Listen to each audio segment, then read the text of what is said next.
নমস্কার বন্ধুরা, আপনারা দেখছেন ওয়েক আপ উইথ কেডি আর আমি কৃষ্ণ। আজকে আপনাদের জন্য নিয়ে এসেছি আগের দিনের পডকাস্টের সেকেন্ড এপিসোড।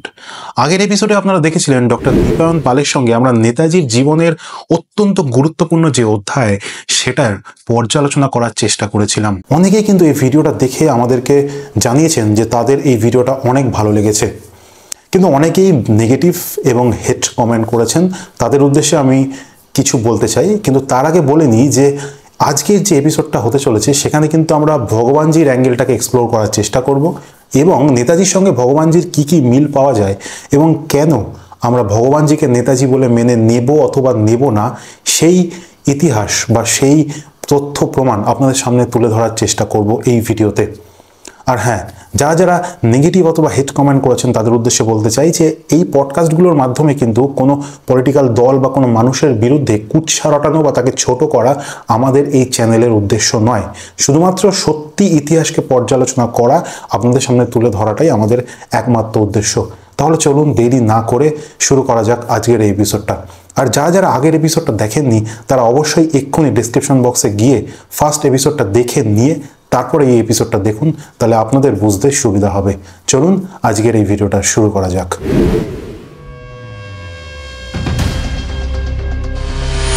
রেনকোজি মন্দিরে তাহলে কি আছে?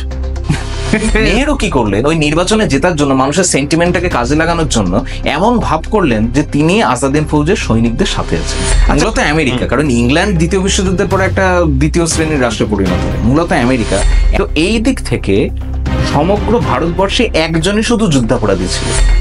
সেখানেও কিন্তু অন্য একটা অ্যাঙ্গেল শোনা যায় যে নেতাজি পরবর্তীকালে বলেছিলেন যে আমি আসতে চেয়েছিলাম কিন্তু দেশের মানুষ আমাকে ভুল বুঝেছিল। এবং এটা মানে সেটাই যদি আমরা বিশ্বাস করি তাহলে আমরা নেতাজির যে ভাবধারা তার বিরুদ্ধে চলে যাব। নেতাজি যুক্তিপূর্ণ ছিল, আমাদের যুক্তি দিয়ে বিচার। অবশ্যই অবশ্যই। তার বয়স নেতাজির বয়সের থেকে 1 বছর বেশি। জ্ঞানগঞ্জের কথা যেটা তুমি বলছো, জ্ঞানগঞ্জের বিষয়টা তো আমাদের হিন্দু শাস্ত্রে আছে, একটা 4th ডাইমেনশন, এবং সেখানে সবাই যেতে পারে না। তুমি চাইলেই জ্ঞানগঞ্জকে দেখতেও পাবে, সেটা একটা ইনভিজিবল ফর্মে থাকে। এবং স্বাধীন ভারতের সৈন্যবাহিনীতে আজাদিন ফৌজের একজনও রিক্রুটেড হয়নি। ভগবানজির হাতের লেখা যখন নেতাজির সাথে মিলে গেছে তখন তো এটা যৌক্তিকভাবে প্রমাণিত হয়ে যায় যে দুজন একই ব্যক্তি। এবং আরো একটা কথা বলতে চাই যে লাল বাহাদুর শাস্ত্রী হঠাৎ করে মারা গেলেন কেন? যে 1985 16 সেপ্টেম্বরের আগে ভগবানজির কাছ থেকে নির্দেশ এসেছিল যে এই দিনে কেউ ওখানে যাবে না।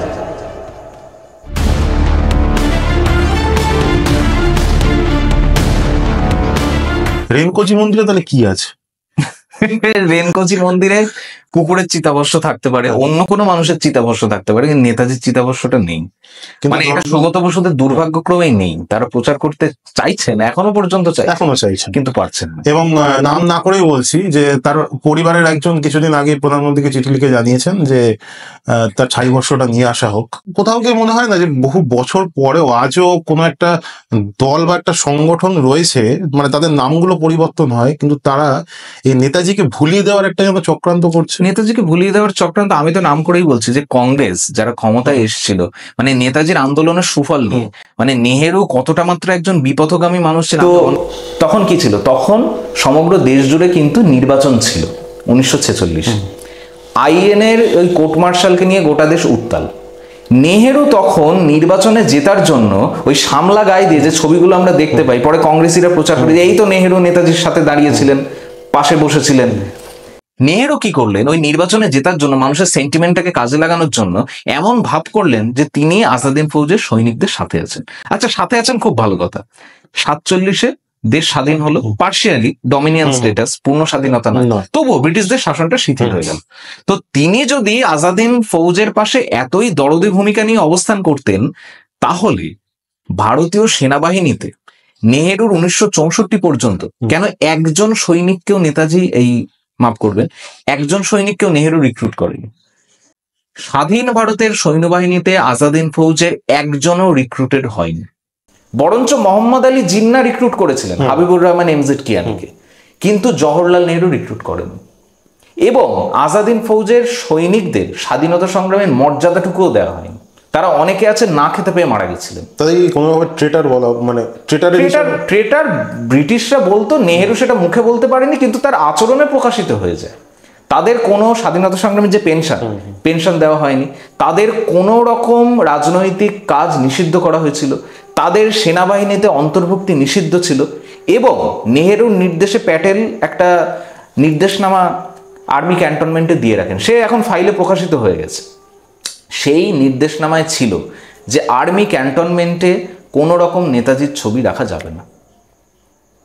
তো সুতরাং এই ধরনের নেহেরু প্যাটেলের মতো বিশ্বাসঘাতকদের হাতে ভারতের স্বাধীনতাটা এসেছিল এবং তার ফলে যা হওয়ার তাই হচ্ছে। এবং তারা নিজের রাজনৈতিক স্বার্থ চরিতার্থ করার জন্য এমন একটা ন্যারেটিভ তৈরি করে রাখলো, মানে 2014 সাল অবধি, যে অ্যাজ ইফ ওই সবরমতীর সন্ত বিনা খড়গ বিনা ঢাল সেভাবে তিনি চরকা চালিয়েছিলেন, আর ওই চরকা চালানোর ঘর ঘর আওয়াজে ব্রিটিশরা ভারত থেকে চলে গেছিল। এইটাই হচ্ছে ন্যারেটিভ। এই ন্যারেটিভটা এখন বদলেছে। কেন্দ্রীয় সরকারে এখন যারা আছেন তারা এখনো পর্যন্ত ভগবানজি নেতাজি এক এবং অভিন্ন ব্যক্তি সেটাকে মেনে নেওয়ার মতো সৎসাহসটা দেখাতে পারেনি। কিন্তু কংগ্রেস যেরকম ভিন্ডিকটিভলি নেতাজিকে ভুলিয়ে দেওয়ার চেষ্টা করেছিল, সেই জায়গা থেকে শুধু কেন্দ্রীয় সরকার না, এখন সাধারণ মানুষের মধ্যেও জাগরণ শুরু হয়েছে। এই যে পডকাস্টগুলো, এই পডকাস্টগুলোকে আমরা ভাবতে পারতাম কংগ্রেসের আমলে ওপেন করা যাবে? এটা তুমি করতে পারছো এখন, বা আমরা এখন বলতে পারছি। তো এটা কিন্তু জনজাগরণের ফলেই হয়েছে। পরিবর্তন তো একটা পরিবর্তন তো এসছে মানুষের মানসিকতা। এবং তুমি যদি দেখো, মানে এই যে তুমি বারবারই তোমার কথা বলছো যে, মানে তোমার কথা শুনে মনে হচ্ছে যে তোমার বিশ্বাস নেতাজি ভগবানজি, এই বিশ্বাসটা তোমার আছে, যেটা কথা শুনে আমার মনে হলো। তো নেতাজি যে ভগবানজি, মানে এটা আমি একদম পরিষ্কারভাবে জিজ্ঞাসা করছি। ধরো একজন দর্শক যিনি দেখছেন, যিনি ভগবানজির কথা আগে শোনেননি কিন্তু নেতাজির কথা জানেন, তো ভগবানজি নেতাজি এটা তুমি কি কারণে বিশ্বাস করো? তার মানে কয়েকটা মূল যদি তুমি বক্তব্য কিছু। একদম প্রথম কথাই হচ্ছে যে এ বিষয়ে যদি কোনো অথেন্টিক বইয়ের কথা আমরা বলতে চাই, তাহলে প্রথমেই বলবো কেশব ভট্টাচার্যের চক্রব্যূহে নেতাজি, আর 2 অনুজ ধর এবং চন্দ্রচূড় ঘোষের কোনানরা। এখানে পরিষ্কার যে তথ্যগুলো উঠে এসছে, কারণ 1985-র পরে রামভবন থেকে যে তথ্য পাওয়া যায় সেই তথ্যের ভিত্তিতে কিন্তু আমি কথাটা বলছি। সেখানে পরিষ্কার ভগবানজির হাতের লেখা পাওয়া গেছিল, হাতের লেখার বিভিন্ন চিঠিপত্র পাওয়া গেছিল। সেই চিঠিপত্রগুলো আর নেতাজির 1945-এর আগে যে চিঠিপত্রগুলো সর্বসমক্ষে প্রকাশিত, দুটো চিঠিপত্র, বয়ান, প্রতিবেদন মিলিয়ে দেখা হয়েছিল। এবং মিলিয়ে কারা দেখেছিলেন? কোনো হেজিপেজি ব্যক্তি নয়, তোমার আমার মতো কোনো আনাড়ি ব্যক্তি নয়। মিলিয়ে দেখেছিলেন দুজন। এক হচ্ছে কার্ট ব্যাগেট, যিনি এফবিআইতে দীর্ঘদিন কাজ করেছেন, হস্তরেখা বিশেষজ্ঞ। আরেকজন ছিলেন বিলাল, যিনি ভারতের দীর্ঘদিনের প্রখ্যাত হস্তরেখা বিশেষজ্ঞ। তারা দুটো হ্যান্ডরাইটিং মিলিয়ে দেখেছিলেন, দুটো হাতের লেখা। সেটা তুমি চিঠিপত্রের আকারে বলতে পারো, বক্তৃতার আকারে বলতে, যা লেখা আছে নেতাজির হাতের লেখা এবং ভগবানজির হাতের লেখা একদম ধরে ধরে মিলিয়ে পাই টু পাই, দাড়ি, কমা, সেমিকোলন, ফুল স্টপ সমস্ত কিছু মিলিয়ে দেখা হয়েছে। এবং মিলিয়ে দেখার পর দেখা গেছে যে দুটো হাতের লেখা একই ব্যক্তির। সুতরাং এরপরে তো আর কোনো ধোঁয়াশা থাকতে পারে না। হ্যাঁ, এটা আমরা যদি অ্যানালিটিক্যালি বিচার করি, এটা আমরা বলতেই পারি যে অনেক জায়গায় অনেকজনই দাবি করেছিলেন সবাই কি নেতাজি। সুতরাং আমাদের বিচার করতে হবে যে কে আসল নেতাজি। কিন্তু ভগবানজির হাতের লেখা যখন নেতাজির সাথে মিলে গেছে, তো তখন তো এটা যৌক্তিকভাবে প্রমাণিত হয়ে যায় যে দুজন একই ব্যক্তি। তুমি যেটা বলছো সেটা তো বিলাল যিনি করেছিলেন, কিন্তু মানে রাষ্ট্রীয় যে সংস্থা তারা কিন্তু বলেছিল হাতের লেখা মেলেনি, তারা করেনি। এবার এইটা তুমি খুব ভালো প্রশ্ন করলে। CISFL মানে কলকাতার যারা ফরেন্সিক এক্সপার্ট, তারা জালিয়াতিটা কিভাবে করেছিল, তারা একটা 2 পাতার রিপোর্ট দেখিয়ে বলে দিয়েছিল যে নেতাজি আর ভগবানজির হাতের লেখা তো মেলেনি। তখন তাদের ইলেকট্রোফেরোগ্রাম রিপোর্টটা দিতে বলা হয়েছিল। সেই রিপোর্টটা হচ্ছে ডিটেলস, মানে সেই রিপোর্টটা তুমি জাল করতে পারবে না চাইলে। তারা ডিএনএ রিপোর্টটার কথা, ডিএনএ রিপোর্টটা তারা কিন্তু ইলেকট্রোফেরোগ্রাম রিপোর্টটা দেয়নি। আমি ডিএনএ রিপোর্টের কথা এখন বলছি, মানে প্রসঙ্গক্রমে চলে এলাম বলে একসাথে কথাটা এসেছে। আমি দর্শকদের জন্য একটু তো ডিএনএ রিপোর্ট, এই ডিএনএ রিপোর্টের ক্ষেত্রে কলকাতার ফরেন্সিক বিশেষজ্ঞরা জালিয়াতিটা করেছে। এবং যে দুজনের কথা আমি বারবার বলছি, মানে ডিএনএ রিপোর্টটাকে পাশে সরিয়ে রেখে আমি যদি হাতের লেখার কথা বলি, তো হাতের লেখা তো মানে যে দুজন ব্যক্তি দেখেছেন তারা বিশ্ববিখ্যাত এবং তাদের কোনো রকম কোনো স্বার্থ নেই এটা প্রমাণ করার যে নেতাজি এবং ভগবানজি একই ব্যক্তি। এক ব্যক্তি হলেও তাদের কিছু এসে যাবে না, না হলেও কিছু এসে যাবে না, দে আর প্রফেশনাল। সুতরাং তারা যখন বলেছেন এরপরে আর কোনো ধোঁয়াশা থাকে না। আর দ্বিতীয় কথা, নেতাজিকে ভগবানজি বলে কারা মেনেছিলেন, আমি প্রথম পয়েন্টের পরে এবার দ্বিতীয় পয়েন্টে আসি। কারা মেনেছিলেন? এমন ব্যক্তিরাই মেনেছিলেন যে যারা নেতাজিকে 1945-এর আগেও দেখেছেন, যেমন লীলা রায়। আমি প্রথম নাম করব লীলা রায়। লীলা রায় একদম মানে নেতাজির শুরু থেকে তার একদম কমরেড ইন আর্মস বলা যায়। নেতাজি যখন ফরওয়ার্ড ব্লক প্রতিষ্ঠা করলেন, লীলা রায় ছিলেন তার প্রধান সহযোদ্ধা। তো লীলা রায় 1945-এর আগে অব্দি নেতাজিকে দেখেছেন। তো লীলা রায়ের মতো ব্যক্তিত্ব যখন ভগবানজিকে নেতাজি বলে মানছেন, তাহলে তো এটা হতে পারে না যে কোনো জাল ব্যক্তিকে তিনি নেতাজি বলে মানবেন। তিনি তো নেতাজিকে আগেও দেখেছেন।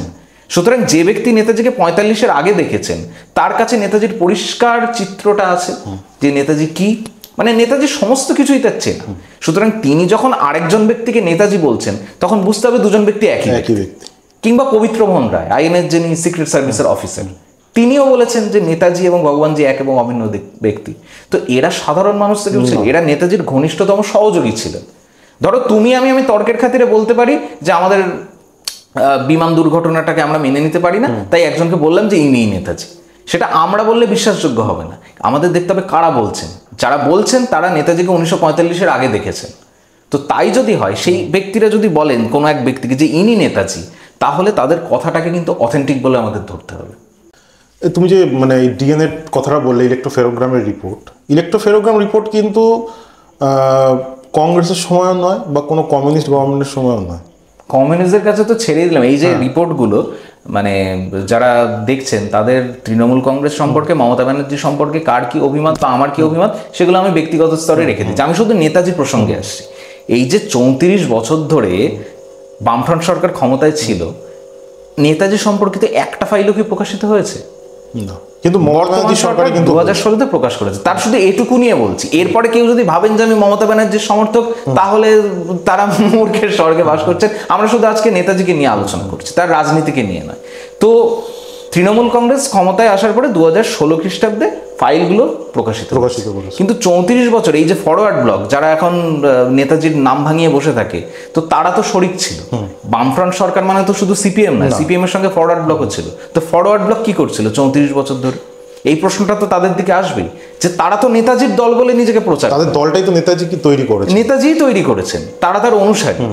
তো তাহলে 34 বছর ধরে তারা ফাইল প্রকাশের ক্ষেত্রে কোনো চাপ দেননি কেন, এবং চুপ ছিলেন কেন? এবং ভগবানজি যে নেতাজি, এটা এখন প্রকাশিত হয়ে গেছে। তো তাহলে নেতাজির প্রতিষ্ঠিত দলের যারা অনুসারী, তারা তাহলে বিষয়টাকে নিয়ে চাপ দিলেন না কেন? তাহলে আমরা এটাই ধরে নিতে পারি যে তারা নেতাজির নামটা ভাঙিয়ে খাচ্ছেন। নেতাজি যাতে সুবিচার পায়, সেই সুবিচারের দিকে তাদের কোনো দৃষ্টি ছিল না। দাদা, ভগবানজি নেতাজি এই বিষয়ে মানে বেশিরভাগ মানুষই সহমত, কিছু মানুষ আছেন তারা সহমত নয়। এর জন্য একটা চলচ্চিত্রকে আমাদের গুরুত্ব দিতেই হবে, গুমনামি বলে সিনেমাটা দেখে। একদমই হ্যাঁ, একদম। তার পরিণতি নিয়ে আমাদের মতভেদ থাকতে পারে। সিনেমাটা কিন্তু বহু মানুষের কাছে ছড়িয়ে গেছে, ন্যাশনাল অ্যাওয়ার্ড পেয়েছে। কারণ সিনেমা যখন একটা হয়, সেটা অনেক মানুষের কাছে, অডিও ভিজুয়াল এড মানুষের কাছে অনেক বেশি কাছে মনে হয়। তো দাদা, ভগবানজি তার বিভিন্ন লেখায় বলছেন যে আমি আকাশবৃত্তি করে বাঁচি। মানে আকাশবৃত্তি মানে যেটা আমরা পেলে খাই, না পেলে না খাই, বা আমাকে কেউ দিলে আমি খাই, না দিলে না খাই। আবার উনি বলছেন যে ভিয়েতনাম ওয়ার, বাংলাদেশের মুক্তিযুদ্ধ, এই সমস্ত জায়গায় তিনি বিশেষ একটা ভূমিকা পালন করছেন। তাসখান চুক্তি তো আছেই।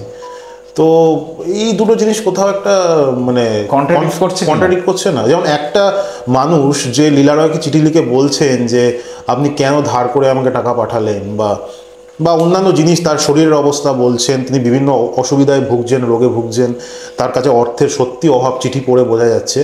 হ্যাঁ, মানে কলকাতা থেকেই মূলত তার সমস্ত জিনিসপত্র বা টাকা পয়সার যে যোগান সেটা হচ্ছে। আবার সেখানে উনি একটা মানে ওই লেভেলের রাশিয়া বলো বা ভিয়েতনাম বলো, এই জাতীয় জায়গার যে মানে অ্যাডমিনিস্ট্রেটর, তাদের সঙ্গে উনি উঠা বসা করছেন। এটা কি কোথাও একটা কনফ্লিক্ট করছে না? এখানে প্রথম কথা আমাদের বুঝতে হবে যে নেতাজি কিন্তু দুভাবে ছিলেন। মানে এটা আমরা যদি মনে করি যে তিনি ফৈজাবাদের রামভবনে কিংবা উত্তরপ্রদেশের বস্তি কিংবা অযোধ্যায় ছিলেন মানে তিনি সেখানেই ঠেসে বসেছিলেন, এটা কিন্তু ভুল। মানে ওই মহামানবাসী বইটা যখন আমরা পড়ি, বা দর্শকদের বলবো যখন আপনারা পড়বেন, তখন দেখতে পাবেন যে কিছু সময় নেতাজি ভারতে অবস্থান করছেন, আবার কিছু সময় তিনি বর্ডার পেরিয়ে কিন্তু চলে যাচ্ছেন। এবং তিনি যে বর্ণনাগুলো দিচ্ছেন, এবং সবথেকে বড় কথা, তিনি যে ম্যাপগুলো এঁকেছেন, সেটা পাকিস্তানের ম্যাপই হোক কিংবা বাংলাদেশের ম্যাপ কিংবা ভিয়েতনাম যুদ্ধের, প্রত্যেকটা ক্ষেত্রে ম্যাপের এত ডিটেইলিং, সেই ম্যাপগুলো কিন্তু গুগলে পাওয়া যাবে না, সেগুলো তুমি গুগল সার্চ করে পাবে না। সেই ম্যাপগুলো দেখলে পরিষ্কার হয়ে যায় যে একজন মানুষ কিভাবে অনুপুঙ্খভাবে সেই জায়গাগুলোতে ভ্রমণ করেছে। তা নয় তো সেই ম্যাপগুলো ওভাবে অনুপুঙ্খভাবে আঁকা যায় না। একজন আর্মি অফিসার ওই ধরনের ম্যাপ আঁকতে পারেন। সুতরাং আমরা জানি যে নেতাজির মিলিটারি ট্রেনিং ছিল। এবং দ্বিতীয় কথা, যে তিনি যে ভবিষ্যৎবাণীগুলো করেছিলেন যে এইগুলো হতে যাচ্ছে, বা তিনি যে রাজনীতির অন্তরালের কথাগুলো বলেছিলেন, আমি একটা উদাহরণ দিচ্ছি, এরকম ওপর কথা বললে অনেকের কাছে বিষয়টা ধোঁয়াশার সৃষ্টি হবে। তিনি কিন্তু বাংলাদেশের মুক্তিযুদ্ধের বিষয়ে যশোর ক্যান্টনমেন্টের বিস্তৃত ম্যাপটা এঁকেছিলেন, যে কোথায় ভারতীয় সেনা আক্রমণ করলে পাকিস্তানকে পর্যুদস্ত করতে পারবে। এবং স্যাম মানেকশা পরবর্তী সময় দেখা গেছে যে যশোর ক্যান্টনমেন্টের ঠিক সেই জায়গাতেই আক্রমণ করেছিলেন। সুতরাং এটাও আমরা পরবর্তীকালে জানি যে স্যাম মানেকশার সঙ্গে ভগবানজির পরিচয় ছিল। এবং এই কারণে 1972 খ্রিস্টাব্দে ইন্দিরা গান্ধীর নির্দেশে ফোর্ট উইলিয়ামে মুক্তিযুদ্ধ সংক্রান্ত বেশ কিছু নথি পুড়িয়ে দেওয়া হয়, যাতে নেতাজির ভূমিকাটা সামনে না আসে। এবং শেখ মুজিবুর রহমান একসময় বলেছিলেন মুক্তিযুদ্ধের পরে যে বাংলাদেশ যে আর স্বাধীন হয়েছে এটা প্রমাণ করে যে নেতাজি আজ জীবিত। তার পরবর্তীকালে অবশ্য তিনি আমেরিকা ইংল্যান্ডের, তিনি যেহেতু কমনওয়েলথে ছিলেন, মোটামুটি আমেরিকা ইংল্যান্ডের চাপে কথাটা প্রত্যাহার করে নেন। কিন্তু শেখ মুজিব কিন্তু এটা বলে ফেলেছিলেন।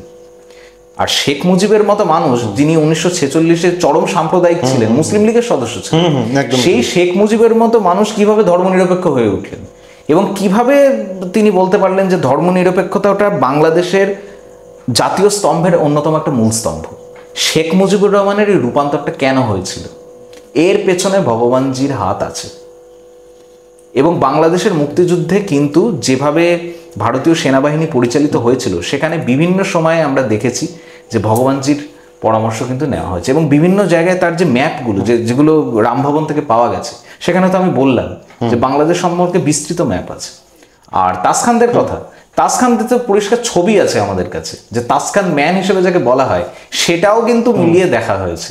মানে নেতাজির মূল 1945-এর আগের ছবি আর তাসখান্দে 1965-তে তার যে ছবি, দুটো কিন্তু একদম পার্ট বাই পার্ট মিলিয়ে দেখা হয়। এবং এই ক্ষেত্রে মানে আমি এটা নিয়ে একটি পডকাস্ট করেছিলাম, তো যারা আর কি মেন উদ্যোক্তা ছিলেন এই বিষয়টায়, তো নীতি মিলার, যিনি এটা মানে এই ফেস ম্যাপিংটি করেছিলেন, তিনি এইটাও বলেছিলেন যে তিনি আজ পর্যন্ত কিন্তু মানে হাইয়েস্ট লেভেল অফ ম্যাচ কাউকে দেননি। কিন্তু উনি এটাও বলেছিলেন যে ওই তাসখান ম্যানের যদি হাই ডেফিনেশন পিকচার আমরা পাই, তাহলে আমি এবং তারপরে যদি আমি দুজনের ম্যাচ করে দেখি, তাহলে কিন্তু আমি ওই হাইয়েস্ট লেভেল অফ ম্যাচটাও দিতে রাজি আছি। একদম। কিন্তু উনি কিন্তু ওনার পুরো জীবনে আজ পর্যন্ত উনি যতগুলো কেস সলভ করেছেন, কাউকে হাই লেভেল অফ ম্যাচটা দেননি। এবং আরো একটা কথা বলতে চাই যে লাল বাহাদুর শাস্ত্রী হঠাৎ করে মারা গেলেন কেন, এর পেছনে আমি প্রমাণ ছাড়া কোনো ব্যক্তিকে দোষী করতে চাই না, দোষী সাব্যস্ত করাটা উচিত না। আচ্ছা, ইন্দিরা গান্ধী লাল বাহাদুর শাস্ত্রীর পোস্টমর্টমটা করতে বারণ করে দিলেন কেন? লাল বাহাদুর শাস্ত্রী পরিজনরা চেয়েছিলেন যে পোস্টমর্টমটা হোক, তো ইন্দিরা গান্ধী সেটাকে তৎক্ষণাৎ নাকচ করে দিলেন কেন? এই প্রশ্নটা কিন্তু থেকেই যায়। এবং তারপরে ক্ষমতায় বসেছিলেন ইন্দিরা গান্ধী, এবং সেই ইন্দিরা গান্ধী যিনি খোসলা কমিশনটা গঠন করেছিলেন।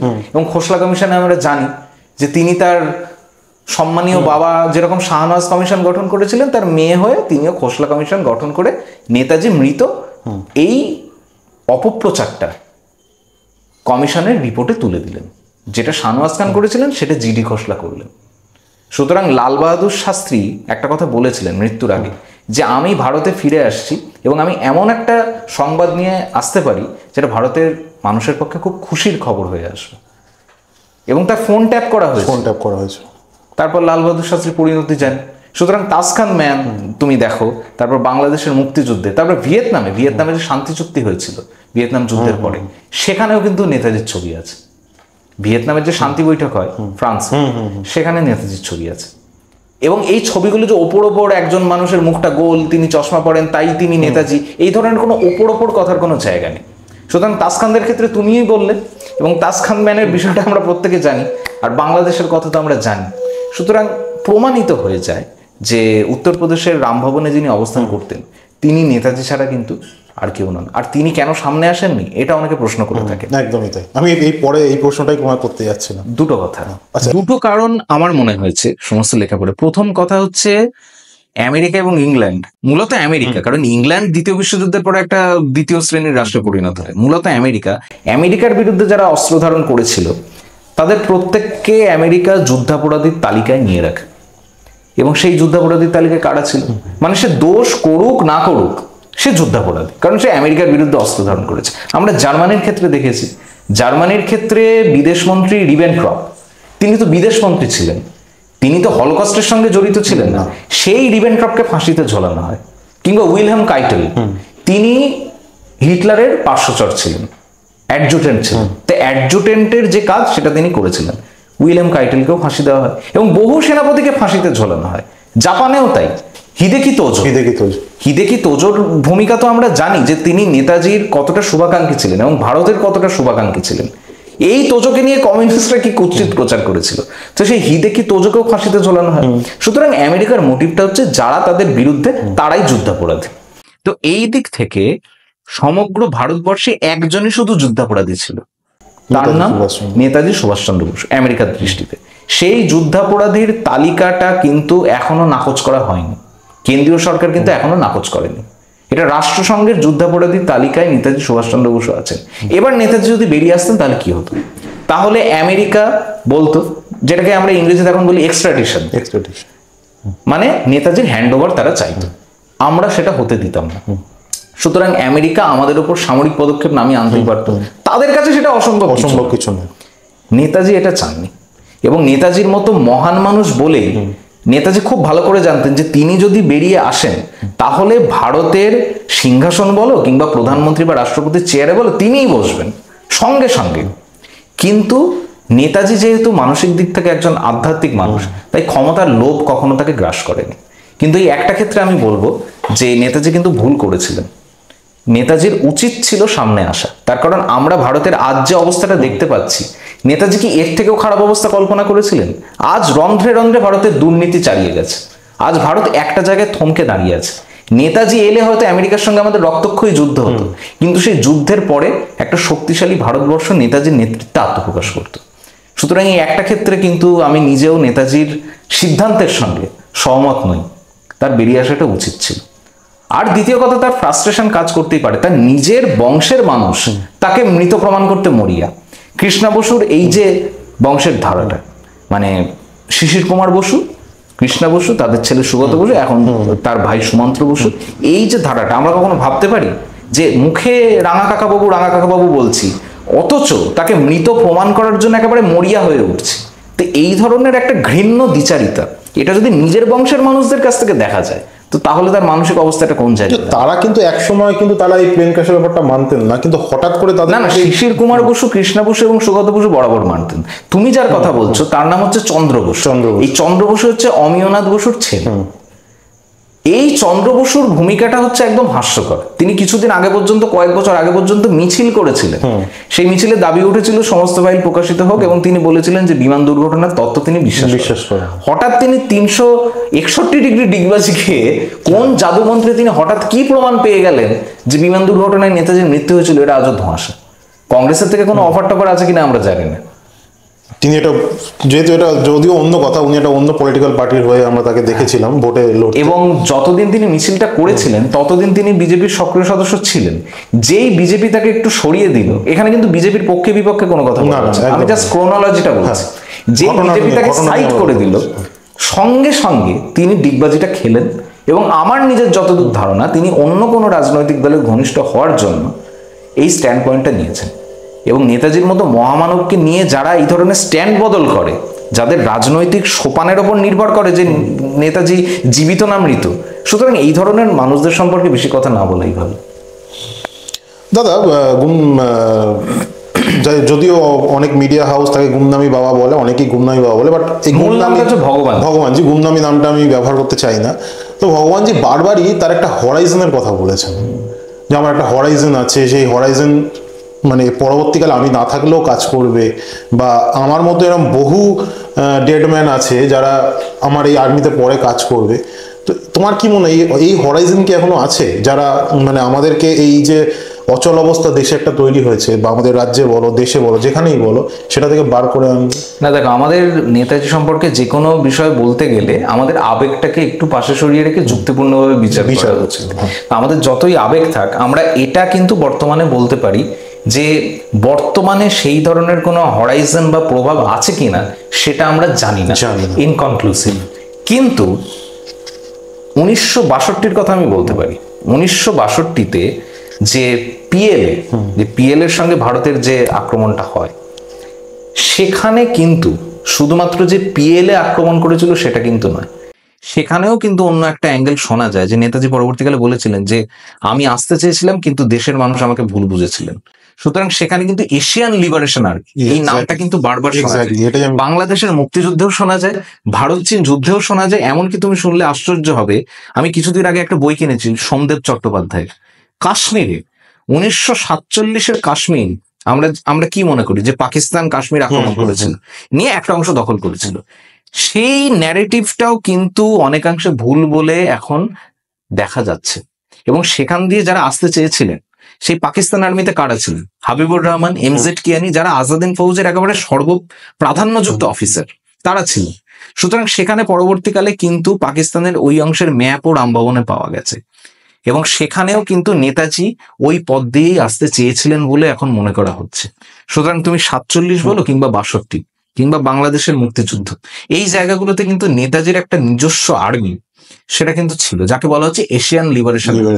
এবং সেখানে শুধু যে ভারতীয় ছিল সেটা নয়, সেখানে তুমি ভিয়েতনাম, কম্বোডিয়া, লাওস এই জাতীয় অঞ্চলের ছোট ছোট দেশ, সেখান থেকে কিন্তু মানুষদের আর্মি ট্রেনিং দিয়ে একটা কি বলবো একটা আন্তর্দেশীয় একটা সেনাবাহিনী, অনেকটা ন্যাটোর যে শান্তি বাহিনী, সেটা কি বিভিন্ন দেশের সেনাবাহিনী যুক্ত হয়। এশিয়ান লিবারেশন আর্মিও একেবারে তাই। কিন্তু এটা আমরা 2024-এ দাঁড়িয়ে নিশ্চিতভাবে বলতে পারি না যে এশিয়ান লিবারেশন আর্মির আর কোনো অস্তিত্ব আছে কিনা। থাকলে তো আমরাই খুশি হব, কিন্তু 1985-র পরে ভগবানজি বা নেতাজির আর কোনো আপডেট এখনো পর্যন্ত একেবারে প্রামাণিক সত্য হিসেবে আমরা পাই না। হ্যাঁ, সম্রাট হিসেবে অনেককে হয়তো বলা হয়, তো সেই সম্বন্ধে কোনো প্রমাণিত সত্য নেই, একটা অনুমান আছে।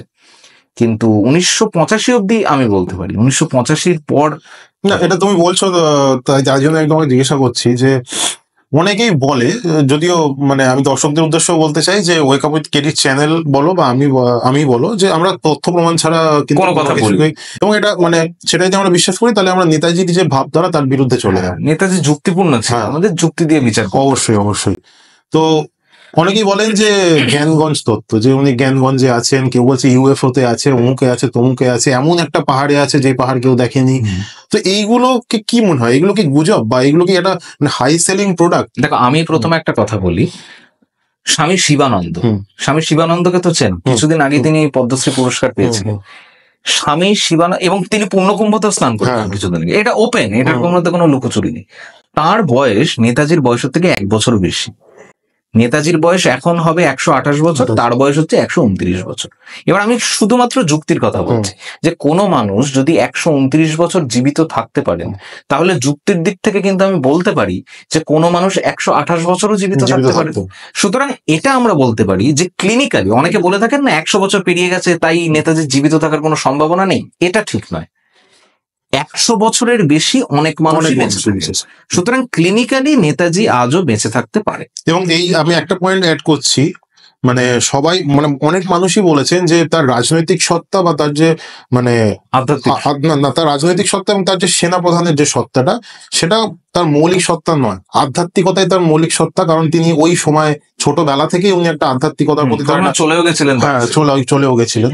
তো যেহেতু তুমি যদি দেখো তাহলে এই যে বেশি বাঁচার যে মানে সংখ্যাটা, সেটা কিন্তু এই আধ্যাত্মিক মানুষদের ক্ষেত্রে অনেকটা বেশি হয়, কারণ তারা অনেক বেশি প্রাণায়াম, যোগ ব্যায়াম এই ধরনের। এবং আমাদের হিন্দু শাস্ত্রে যোগ সাধনায় তুমি জড়াকে ঠেকিয়ে রাখতে পারবে।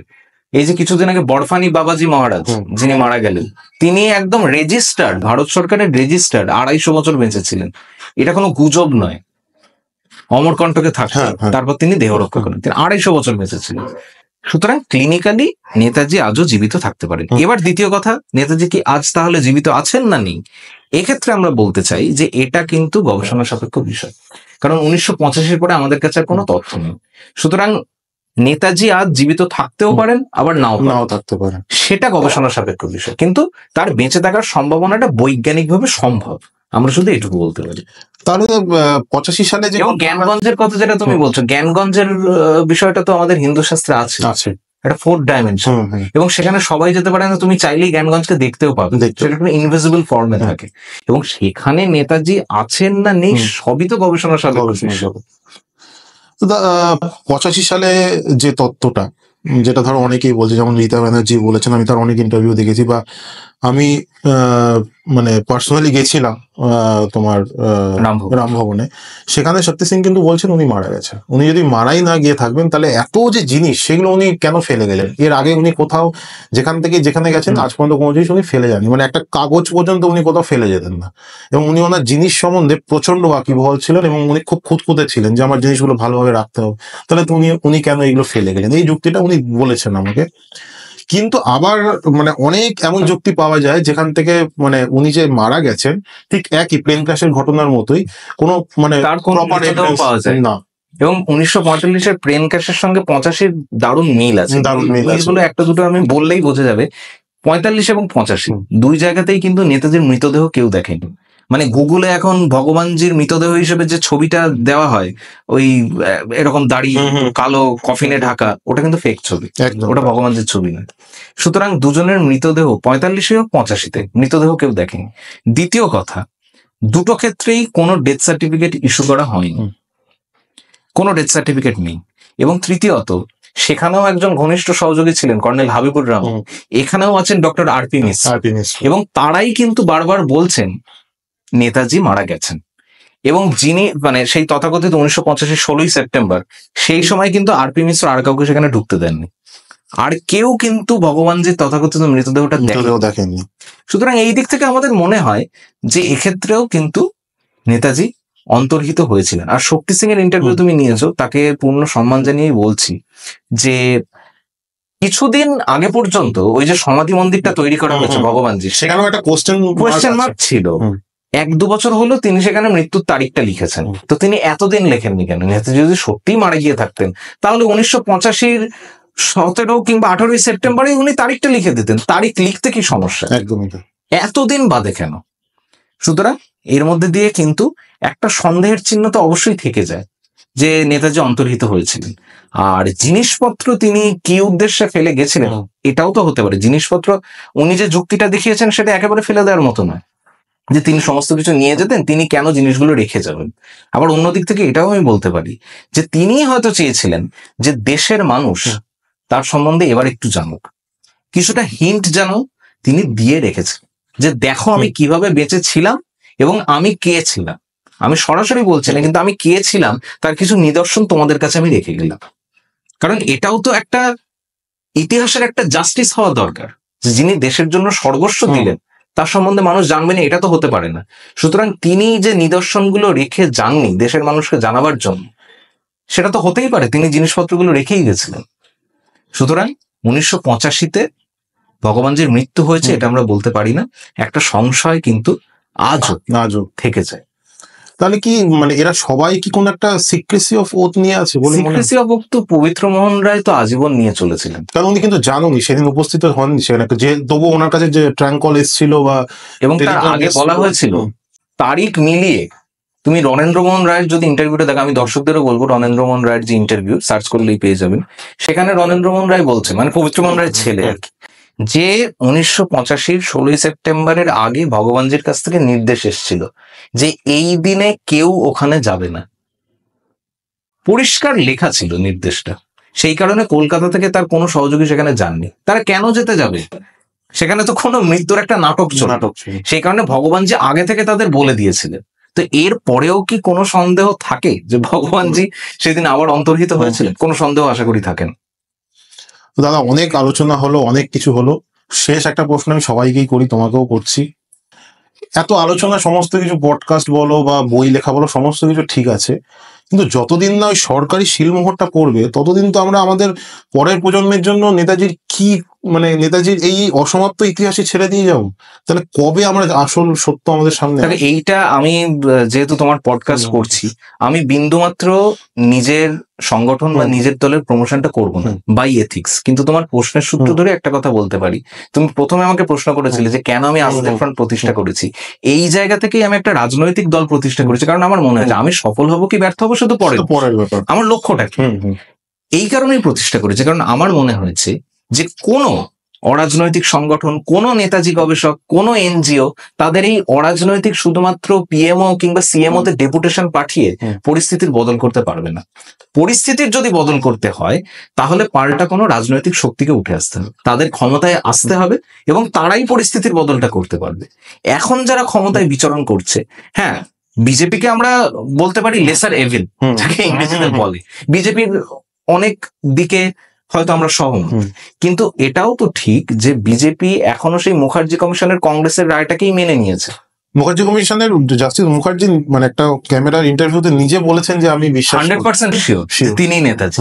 তো তারপর একটা অকংগ্রেসি সরকারের কাছ থেকে এই ধরনের নির্লিপ্তি, এটা তো আশা করা যায়। হ্যাঁ কংগ্রেস খারাপ অবশ্যই, কিন্তু বিজেপির কিন্তু আরো অনেক কিছু করার আছে। তারা কেন করছে না তাদের উত্তরটা তারাই দিতে পারবেন। তো এই কারণে রাজনৈতিক দলের প্রতিষ্ঠা, এবং আমার মনে হয়েছে যে লড়াইটা চলতে থাকলে তাহলে কিন্তু একদিন সুফল পাওয়া যাবে। এবং এই পডকাস্ট গুলো, এই পডকাস্ট বলো কিংবা বই লেখা বলো, এর যে একেবারে কোনো মূল্য নেই সেটা কিন্তু আমি মনে করি না। তার কারণ এই যে হাজার হাজার মানুষ দেখছেন, তারা নেতাজি সম্পর্কে জানছেন। আর যাই হোক, বিমান দুর্ঘটনার কথাটা আজ রাস্তায় দাঁড়িয়ে বলা যায় না, রাস্তায় বললে যে ঢিল পাটকেলটা খেতে হবে, এই পরিস্থিতিটা কিন্তু আমরা সবাই মিলে তৈরি করতে পেরেছি। একদম। তো আগামী দিনে অবশ্যই কেন্দ্রীয় সরকারে সে যেই থাকুক না কেন, তারা চাপে পড়ে নেতাজি এবং ভগবানজির অভিন্নত্বকে মেনে নেবে, এটা আমাদের স্থির বিশ্বাস। কিন্তু আমাদের লড়ে যেতে হবে। এক একজনের এক এক রকম জায়গা। তুমি হয়তো পডকাস্ট করবে, আমি হয়তো রাজনৈতিক দল পরিচালনা করব, কেউ হয়তো বই লিখবে। আমাদের লক্ষ্যটা এক। দাদা অসংখ্য ধন্যবাদ আমাদেরকে এতটা সময় দেওয়ার জন্য। আর আমাদের সমস্ত দর্শক বন্ধুদের জানাতে চাই যে অবশ্যই কেমন লাগলো এই ভিডিওটা সেটা কমেন্ট করে জানান। আর সবার শেষে বলবো জয় হিন্দ, বন্দে মাতরম। আর প্রত্যেককে একটা অনুরোধ করব যে শুধুমাত্র 23শে জানুয়ারিতে নেতাজিকে স্মরণ করবেন না, বছরে 364 দিন যেন অন্তর নেতাজিময় হয়ে থাকে। আর নেতাজির বইপত্র সেগুলোরও যেন চর্চা এবং পড়াশোনা যেন নিয়মিত হয়। জয় হিন্দ, জয় হিন্দ কৃষ্ণেন্দু, জয় হিন্দ।